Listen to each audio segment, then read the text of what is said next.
मित्रों, चंद्रकांत बिभट अमेरिका से। ये स्नो का नज़ारा आप देख सकते हो।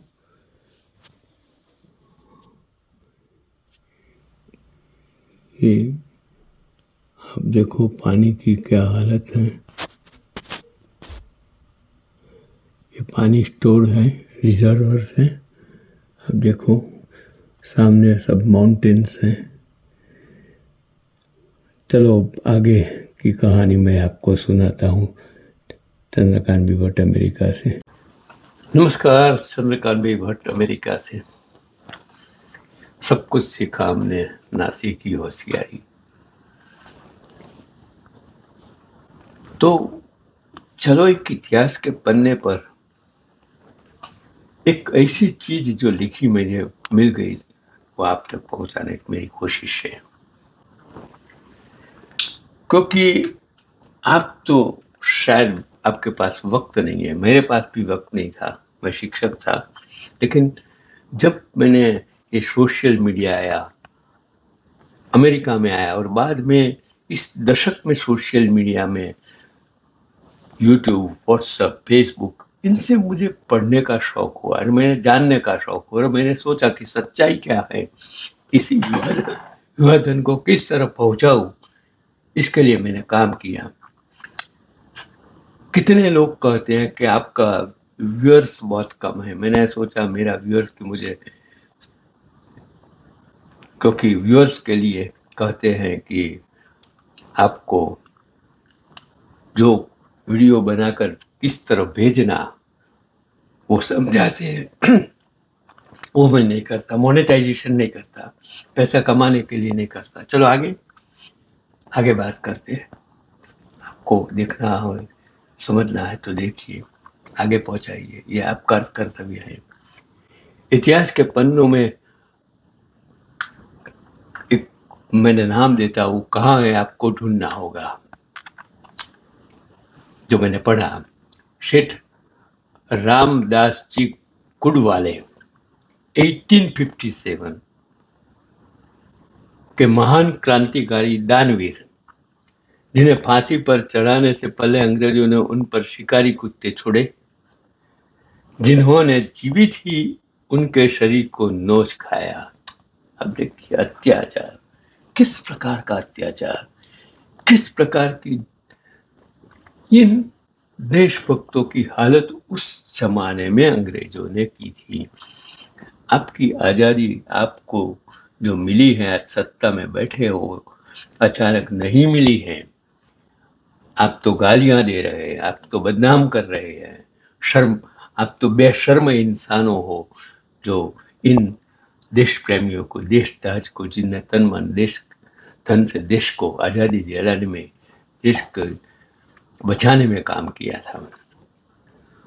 वो सेठ रामदास जी कुडवाला दिल्ली के अरबपति सेठ और बैंकर थे। इनका जन्म दिल्ली में एक अग्रवाल परिवार में हुआ था और उनके परिवार ने दिल्ली में पहली कपड़े की मिल की स्थापना की थी। उनकी अमेरिकी एक कहावत थी, रामदास जी गुडवाले के पास इतना सोना चांदी जवाहरत है कि उनकी दीवारों से वो गंगा जी का पानी भी रोक सकते हैं। इतने धनवान उस जमाने में। 1857 की बात, जब 1857 में मेरठ से आरंभ होकर क्रांति की चिंगारी जब दिल्ली पहुंची, तो दिल्ली से अंग्रेजों की हार के बाद अनेक रियासतों की भारतीय सेनाओं ने दिल्ली में डेरा डाल दिया और उनके भोजन और वेतन की समस्या पैदा हो गई। और रामजी दास गुड़वाले बादशाह के गहरे मित्र थे। रामदास जी को बादशाह की यह अवस्था देखी नहीं गई। उन्होंने अपनी करोड़ों की संपत्ति बादशाह के हवाले कर दी और कह दिया कि मातृभूमि की रक्षा होगी तो धन फिर कमा दिया जाएगा।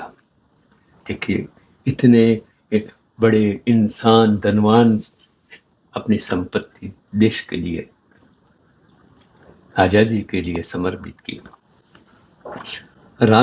जिन्हें न केवल धन ही नहीं दिया, सैनिकों को सत्तू, आटा, अनाज, बैलों, ऊँटों व घोड़ों के लिए चारे की व्यवस्था तक की।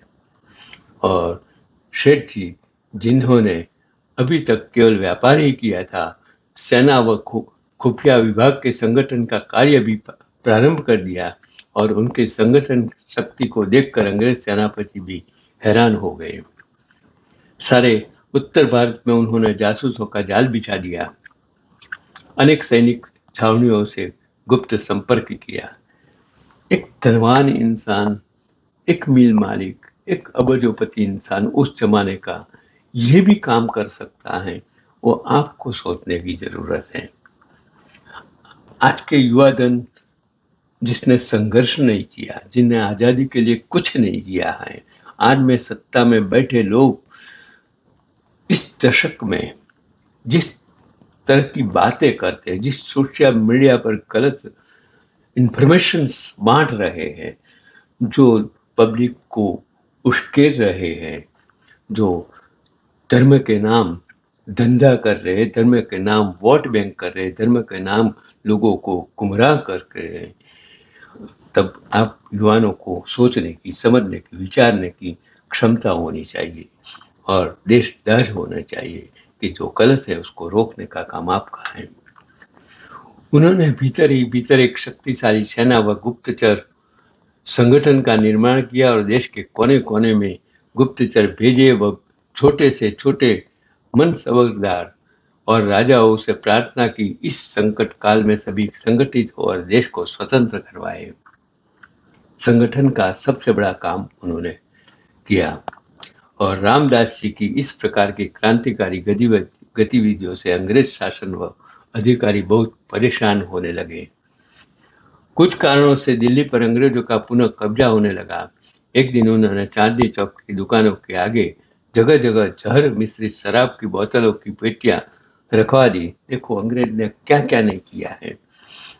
अंग्रेज सेना उनसे प्यास बुझाती और वही लेट जाती और अंग्रेजों को समझ आ गया कि भारत पे शासन करना है तो रामदास जी का अंत बहुत जरूरी है।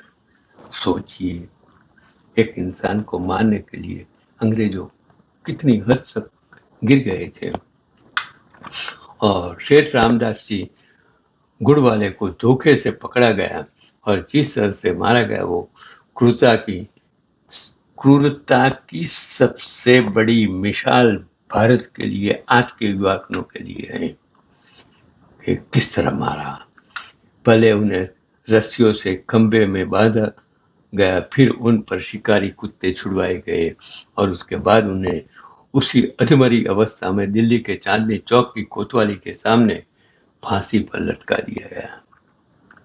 एक इंसान, करोड़ों रुपया वाला इंसान, दानेश्वरी इंसान, कितनी क्रूरता शायद आप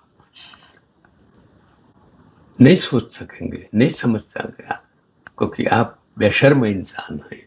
आपके दिल में दया भाव नहीं है, आपके दिल में इन शहीदों के लिए कुछ नहीं है, कुछ नहीं है। आप तो गलत रास्ते पर जा रहे हैं। आप तो यही समझते कि आजादी ऐसे ही मिल गई है और हम ही इस भारत देश को बनाया है, हम बना रहे हैं। सत्ता में बैठने वाले यही कहते हैं कि आज आजादी 2014 के बाद मिली है।